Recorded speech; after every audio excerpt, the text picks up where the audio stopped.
എല്ലാവർക്കും പുതിയ ഒരു വീഡിയോയിലേക്ക് സ്വാഗതം. ഇന്നത്തെ വീഡിയോയിൽ 6ാം ക്ലാസ് കേരള പദാവലി മലയാളം ഫസ്റ്റിലെ വളരെ ഇമ്പോർട്ടൻ്റ് ആയിട്ടുള്ള ചോദ്യങ്ങളാണ് ഡിസ്കസ് ചെയ്യുന്നത്. വീഡിയോയിലേക്ക് പോകുന്നതിന് മുമ്പായി ചാനൽ ഇതുവരെയും സബ്സ്ക്രൈബ് ചെയ്യാത്ത കൂട്ടുകാർ സബ്സ്ക്രൈബ് ചെയ്തു ഒപ്പം തൊട്ടടുത്തുള്ള ബെല്ലൈക്കൺ കൂടി എനബിൾ ചെയ്യുക. കൂടാതെ നിങ്ങളുടെ കൂട്ടുകാരിലേക്ക് ഷെയർ ചെയ്യാനും വീഡിയോ ഒന്ന് ലൈക്ക് ചെയ്ത് കാണാനും ശ്രദ്ധിക്കുക. അപ്പോൾ നമുക്ക് നേരെ വീഡിയോയിലേക്ക് കടക്കാം. ഒന്നാമത്തെ പ്രവർത്തനം വായിക്കാം എഴുതാം എന്നതാണ്. ഇവിടെ കല്ലുവും പൊന്നുവും എന്നൊരു കവിത നൽകിയിട്ടുണ്ട്. കവിതയുമായി ബന്ധപ്പെട്ട ചോദ്യങ്ങളാണ് ആദ്യമായി തന്നെ നൽകിയിട്ടുള്ളത്. കവിത വായിക്കാൻ നിങ്ങൾക്ക് വീഡിയോ പോസ്റ്റ് ചെയ്ത് വായിക്കാവുന്നതാണ്. അപ്പോൾ നമുക്ക് നേരെ ചോദ്യങ്ങളിലേക്ക് കടക്കാം. ഒന്നാമത്തെ ചോദ്യം, ആരുടെ നിലവിളിയാണ് താഴ്വരയിൽ കേട്ടത്? ഉത്തരം, പൊന്നിന്മാലയിട്ട കുട്ടിയുടെ. അടുത്ത ചോദ്യം, കുട്ടികൾ സ്കൂളിൽ പോയിരുന്നത് ഏത് വഴിയിലൂടെയാണ്? ഉത്തരം, കുന്നിൻ ചെരുവിലൂടെ. പുഴകളും പൂക്കളും പുളകമാർന്നതെന്തുകൊണ്ട്? കുട്ടിയുടെ ധീരത കണ്ട്. കല്ലുറപ്പുള്ളത് എന്തിനാണ്? ഉത്തരം, മനസ്സിന്. കല്ലുമാലയിട്ട കുട്ടി കള്ളനെ നേരിടാൻ കാരണമെന്താവാം? ഉത്തരം, കൂട്ടുകാരിയോടുള്ള സ്നേഹം കൊണ്ട്.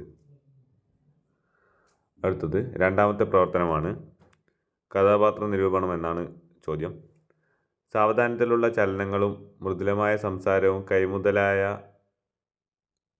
കുഴലൂത്തുകാരൻ ഹാമലിൻ പട്ടണത്തിലെത്തിയ കഥ നിങ്ങൾ വായിച്ചല്ലോ. കുഴലൂത്തുകാരൻ്റെ രൂപം, സ്വഭാവ സവിശേഷതകൾ, പെരുമാറ്റം എന്നിവ ഉൾപ്പെടുത്തി കഥാപാത്ര നിരൂപണം തയ്യാറാക്കുക.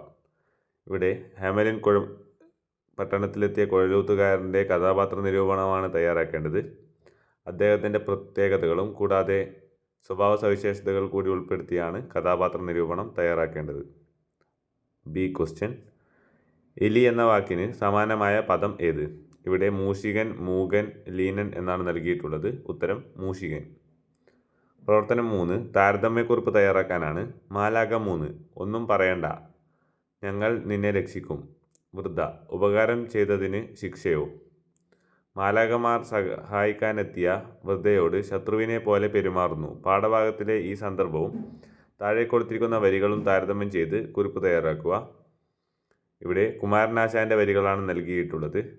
മനമിങ്ങു ഗുണം വരുമ്പോഴും വിനയത്തോർത്ത് വൃദ്ധ ഭയപ്പെടും. കനിവാർന്നു പിടിച്ചിണക്കുവാൻ തുനിയുമ്പോൾ പിടയുന്നു പക്ഷി പോലും.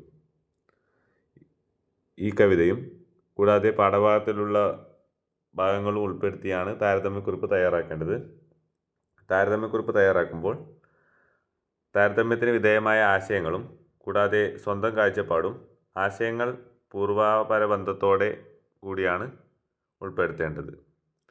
ബി ക്വസ്റ്റ്യൻ, താഴെ പറയുന്നവയിൽ ജി ശങ്കരപ്പിള്ളയുടെ കൃതി ഏത്?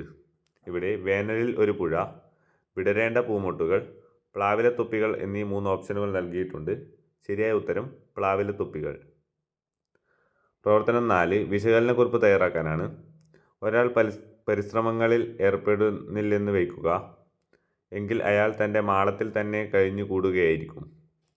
സതീഷ് ധവാൻ കലാമിനോട് പറഞ്ഞ ഈ വാക്കുകൾ നിങ്ങൾക്ക് ഓർമ്മയുണ്ടല്ലോ. അടുത്തതായി KC കേശവപിള്ളയുടെ ചില വരികൾ ഇവിടെ നൽകിയിട്ടുണ്ട്.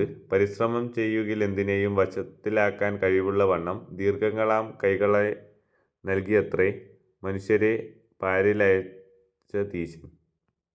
മുകളിൽ വിവരിച്ച 2 സന്ദർഭങ്ങൾ വിശകലനം ചെയ്ത് കുറിപ്പ് തയ്യാറാക്കാനാണ് ചോദ്യം. ഇവിടെ 2 സന്ദർഭങ്ങളിലും പറയുന്നത് ഒരേ കാര്യം തന്നെയാണ്.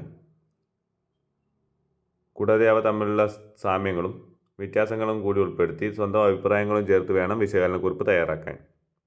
പ്രവർത്തനം 5, ഉപന്യാസം തയ്യാറാക്കാനാണ്. ഒരു ജാതി, ഒരു മതം, ഒരു ദൈവം മനുഷ്യന്. വിദ്യ കൊണ്ട് പ്രബുദ്ധരാകുക. അനാവശ്യ ധനച്ചെലവ് ഒരു മംഗളകർമ്മത്തിനും പാടില്ല. കൃഷി ചെയ്യണം, കൃഷിയാണ് ജീവരാശിയുടെ നട്ടെല്ല്. കെട്ടുകല്യാണം എന്ന പാഠഭാഗം വായിച്ചുവല്ലോ. അന്ധവിശ്വാസങ്ങൾക്കും അനാചാരങ്ങൾക്കും എതിരെ ശ്രീനാരായണ ഗുരു നടത്തിയ പോരാട്ടം കേരളത്തെ ഏറെ മുന്നോട്ട് നയിച്ചിട്ടുണ്ട്. മുകളിൽ നൽകിയിരിക്കുന്ന സൂചനകളും നിങ്ങൾക്കറിയാവുന്ന കാര്യങ്ങളും ചേർത്ത് ശ്രീനാരായണ ഗുരുവും കേരളവും എന്ന വിഷയത്തിൽ ഉപന്യാസം തയ്യാറാക്കുക. ഉപന്യാസം തയ്യാറാക്കുമ്പോൾ ശ്രീനാരായണ ഗുരുവും കേരളവും എന്ന ശീർഷകം വേണം നൽകാൻ. കൂടാതെ പാഠഭാഗത്തിൻ്റെ കാര്യങ്ങളും അതോടൊപ്പം തന്നെ ശ്രീനാരായണ ഗുരുവിൻ്റെ മുകളിൽ നൽകിയിട്ടുള്ള പോലുള്ള സന്ദേശങ്ങളും കൂടി ഉൾപ്പെടുത്തിയാണ് ഉപന്യാസം തയ്യാറാക്കേണ്ടത്. പ്രവർത്തനം 6 ആസ്വാദനക്കുറിപ്പ് തയ്യാറാക്കാനാണ്. ഇവിടെ ഒരു കവിത നൽകിയിട്ടുണ്ട്. പി. മധുസൂദനൻ എന്ന കവിയുടെ കവിതയാണ് നൽകിയിട്ടുള്ളത്. എല്ലാ പരീക്ഷകളിലും വ്യത്യസ്തമായ കവിതകളാണ് നൽകാറുള്ളത്. ആസ്വാദനക്കുറിപ്പ് തയ്യാറാക്കുമ്പോൾ കവിതയുടെ ആശയം, അതോടൊപ്പം തന്നെ സവിശേഷ പ്രയോഗങ്ങൾ, കൂടാതെ സ്വന്തം അഭിപ്രായങ്ങൾ, കൂടാതെ കാവ്യഭംഗികൾ തുടങ്ങിയ കാര്യങ്ങൾ കൂടി ഉൾപ്പെടുത്തിയാണ് ആസ്വാദനക്കുറിപ്പ് തയ്യാറാക്കേണ്ടത്. വീഡിയോ ഉപകാരപ്രദമായ ചാനൽ മറക്കാതെ സബ്സ്ക്രൈബ് ചെയ്ത് ബെല്ലൈക്കൺ കൂടി എനേബിൾ ചെയ്യൂ. Thank you for watching. By.